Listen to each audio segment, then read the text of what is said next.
মমিনুল হকের সতীর্থরা যখন আয়ারল্যান্ডের ত্রিদেশীয় সিরিজ ও চ্যাম্পিয়ন্স ট্রফির জন্য দেশ ছাড়তে প্রস্তুত হচ্ছিলেন, ঠিক তখনই বিকেএসপির ৩ নম্বর মাঠে কাজী ট্যাঙ্কের হয়ে ১২০ বলে খেলেন ১৫২ রানের দারুণ এক ইনিংস।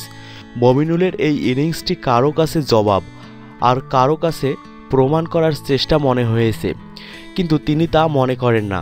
ওয়ানডে দলে না থাকার দুঃখ থাকলেও কাউকে প্রমাণের জন্য তার ব্যাট চলে না বলেই জানান।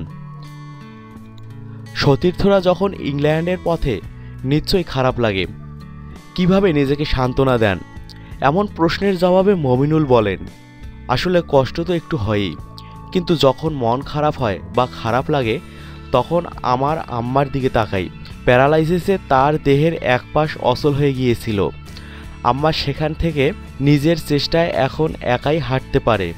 এ নিয়ে তিনি নিজে নিজে অনেক কিছু করার চেষ্টা করছেন, এখনও করছেন। তাকে দেখে আমিও হাল ছাড়ি না, আমিও কষ্ট করি, চেষ্টা করে যাই যেন সুযোগটা আমাকে খুঁজে নেয়।